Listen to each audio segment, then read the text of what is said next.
You don't escape trauma by ignoring it. You escape trauma by confronting it. Origin was written and directed by Ava DuVernay, who did A Wrinkle in Time and has produced other movies. Check out her IMDb page for the full list of her work. Based on a novel Caste by Isabel Wilkerson, and this comes to us from Neon Studios, so right there, you got me locked in. If you got A24 or Neon Studios on the goddamn marquee, yes, absolutely, yes.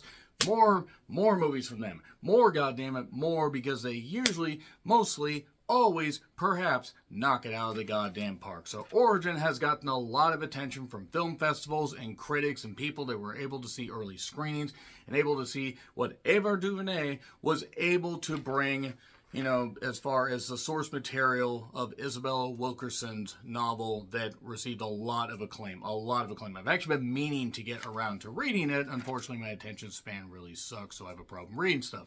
That being said, there was a lot from what I've gleaned from, reading. I have read some excerpts of the book, and obviously Isabel, a very, very tremendous author who put a lot of passion, a lot of history, and a lot of research into this.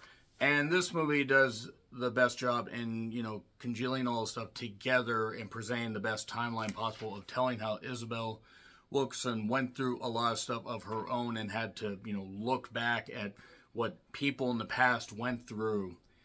And it is a terrifically well acted movie that, while I will get into a couple things that I maybe thought could have been a little bit better, this is one of the best Neon Studio offerings in a while. And this was also a Regal mystery movie. That's why I was able to see it way earlier before it came out in any wider release. So yeah, it got a lot of attention at film festivals last year in 2023. Hard to believe we're in 2024 already. My God, soon we will all have one foot in the grave and both feet planted firmly in the ground. So you have Isabel Wilkerson, played by Anjune Ellis Taylor. If I mispronounce that name, I do apologize. She apparently was in the new Color Purple remake. I need to get around to watching that. I'll probably watch that on streaming at some point.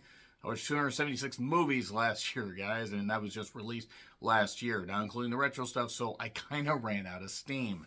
But I was excited about this, and I've heard of her, and I know that she has received a lot of acclaim. Apparently, she was really good in The Color Purple as well. So I was excited to see this, because outside of seeing a couple trailers and knowing that Ava DuVernay is a tremendous, filmmaker, understands exactly how to, take the best out of, any source material, any tough subject, and she dives into it, not getting so much where stuff's being hammered into your head as far as just violence or visceral language.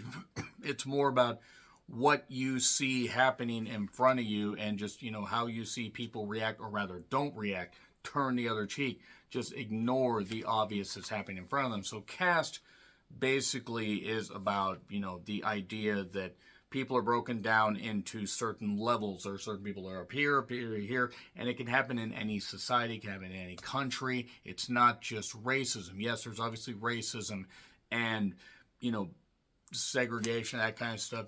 There's stuff that's touched upon in this, and it does take place over a few time periods and a few different countries. That's my only issue with this movie, actually, is it was at times a little bit too busy. It allowed a lot of the story to breathe, and I definitely have a lot of high praise for this, including the performances. That's my only issue, though, is that it does get a little bit busy. It felt like there were a few things I think that maybe they didn't need to include, and a few things they should have allowed to have breathe, but Ava DuVernay did really knock it out of the park here. For any flaws, the movie has a lot more positives going in its favor.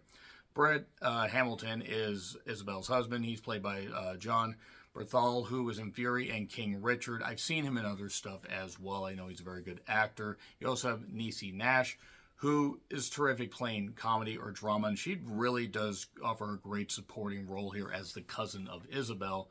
And then you have the mother, Ruby Wilkerson, Emily Yancey, who I swear I've seen in stuff before. Maybe she just looks like other character actors I've seen, but I swear I've seen her in stuff. Maybe it's been a number of years. Finn Wittrock has a supporting role in this during another time period part. The guy who played Dandy in American Horror Story. And he is much more dialed down here, not bathing in blood. If you've seen American Horror Story, you know what I'm talking about. He plays August Land Messer, and there are parts that take place in India, parts that take place in 1930s Nazi Germany, and then there's the present day. There's also stuff that takes place in Mississippi. It really is just about the study of the human spirit and the human hatred, and it is very beautifully performed. Well shot, very, very well shot. And there are lingering shots. If Miss Ellis does not get Oscar consideration, I mean, since it's got released in, at film festivals last year, I assume maybe she will get some kind of consideration, but she 100% deserves much love and appreciation for what she did with this role. And not to knock the other cast members. They did a great job too. But this lives, breathes, and just is propped up based on how well she performs. And she is up to the goddamn task every single time. There are moments where she has to confront losses happen in her life. And it is, if it doesn't tear your goddamn heart out, I don't know what will. I mean, she just great job by Miss Ellis Taylor. And Irma Eckler is another character that happens like August, played by Victoria Pedretti. I apologize.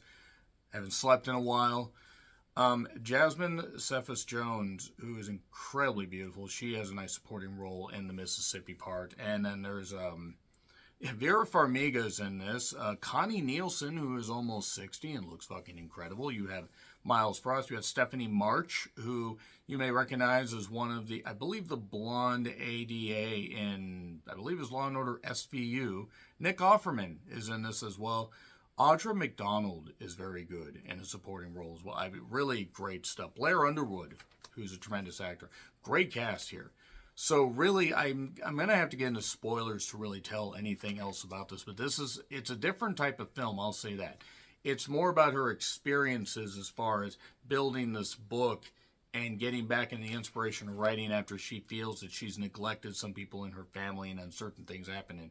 It's very heartbreaking. It is very heartbreaking. It is 100% worth watching, even with the few faults that I have.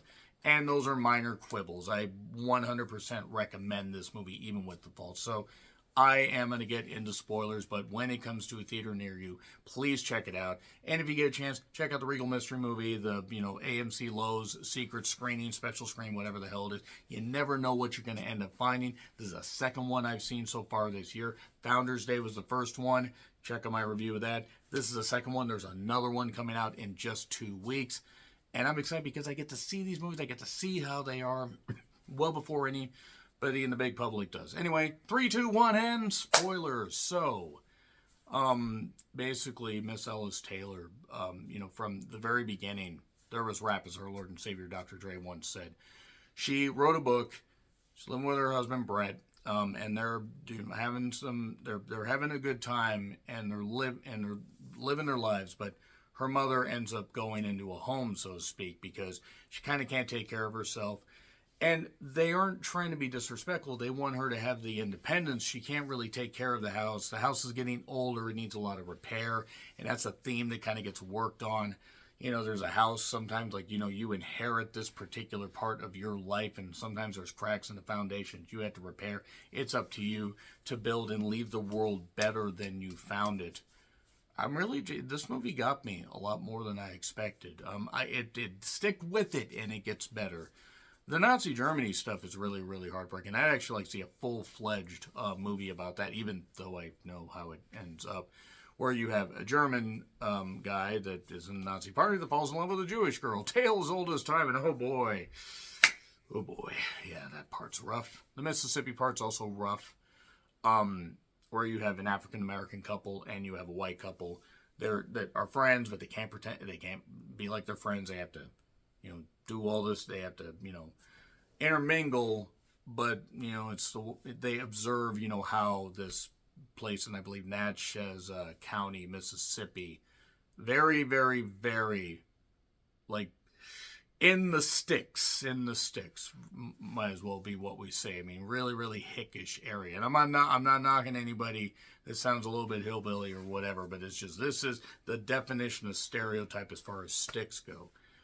And then you also have a part where Isabel ends up going to India to find out more about the Dalit The people that are seen as the lowest of the low, they clean up have to clean up literal shit. There's parts that are kind of gross in this, despite the fact the movie's PG-13.